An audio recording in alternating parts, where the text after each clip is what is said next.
Hey guys, it's Ramon from Eclectic Emissary, and we are back at it again, man. Traveling the world. So this time we're headed to Iceland. So right now we're going to go over everything you need, all the entry requirements required for entering into Iceland, you know, whether that be COVID test papers that you need and what to expect once you get there as well. So don't worry, if you guys enjoy the content, like and subscribe, stay tuned for more videos, and let's get right into it.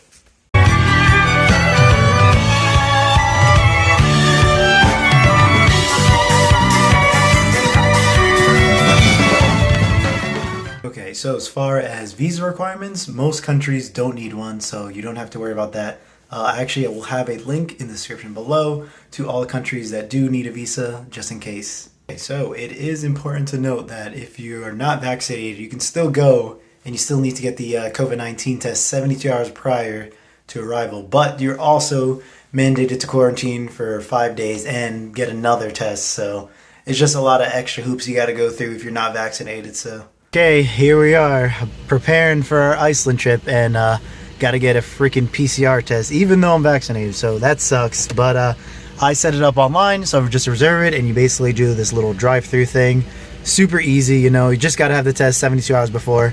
The results get back pretty quickly actually, so I think last time I got them in like 24 hours, so yeah, we'll see about this time. And then insert it to the other side.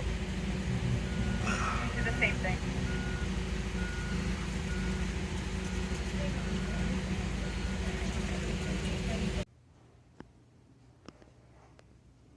Okay, so another entry requirement that they have is pre-registration for Iceland. So basically, it's this online form you have to fill out 72 hours before your flight. So be sure to do that ahead of time. Actually, I'll have the link in the description below with all the details for that. Basically, it's like a health declaration. And after you complete your pre-registration, you should get a barcode like this.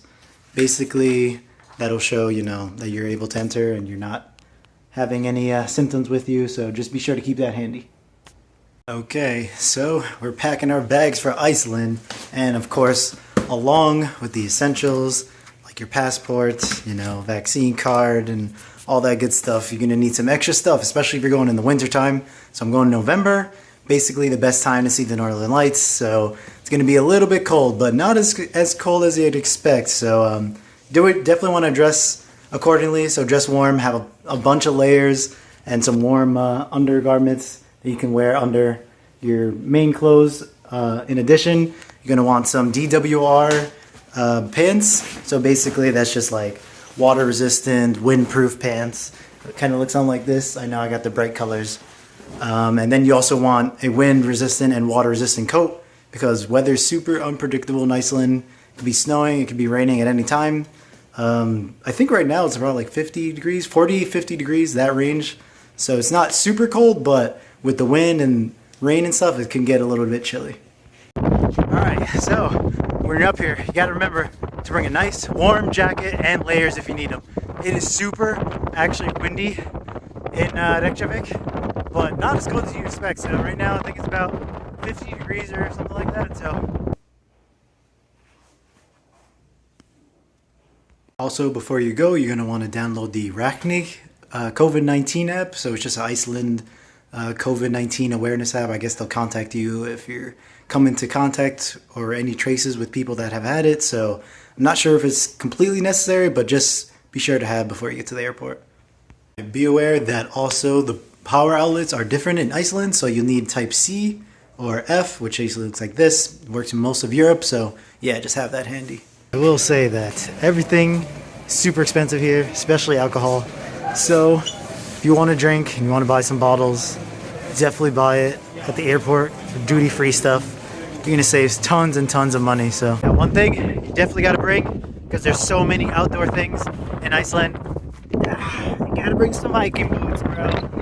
Make sure you got them, you know. Alright, so before you get here, be sure, if you want to have a car, like rent a car to drive across the country, to reserve it really far in advance, because most of them are actually manuals. So there's a very limited supply of automatic transmission cars. So if you can't drive a stick shift, you better reserve it really far in advance. Also, the weather here is a little bit crazy. Like the roads can be a little rough sometimes. So be sure to get a four-wheel drive vehicle because you don't want to be stuck out here, you know.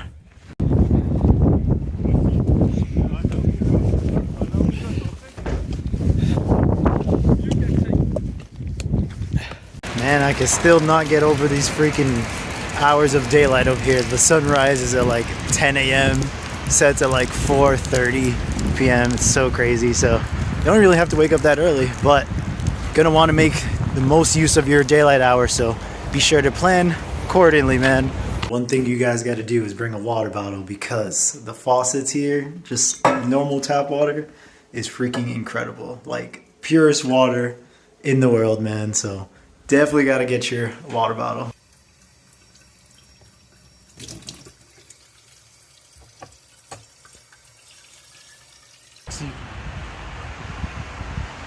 Not Iceland, dude. So we're just driving randomly on the road and we spot this waterfall right behind us. So just pulled over, checked it out. It's so crazy. Like in Iceland, it's just natural phenomenon like this everywhere. You can just stop, pull over. It's awesome.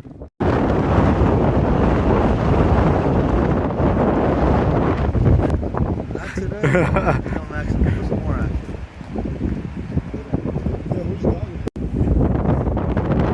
What is it doing?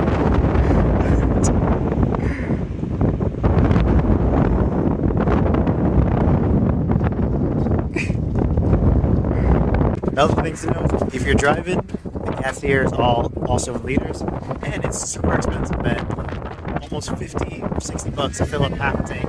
It's ridiculous, even worse than in the States, man. Inflation is just crazy.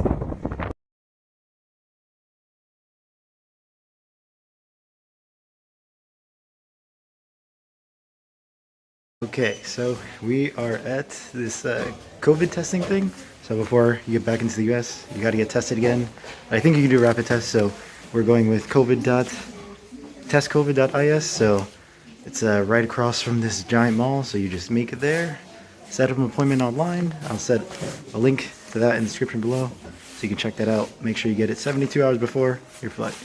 Okay, so last day in Reykjavik, about to get back to Keflavik Airport, take my my ride to the airport, and I chose to go with bus number 3. So you just wait at this spot here, and they would come pick you up.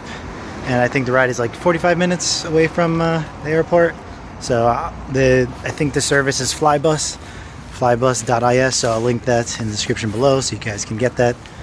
Pretty much a pretty cheap way to get back to the airport. So it's cool.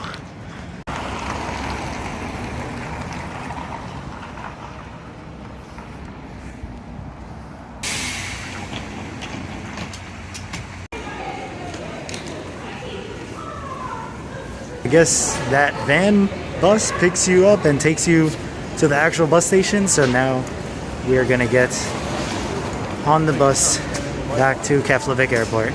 So this is it, man. Last moments in Iceland.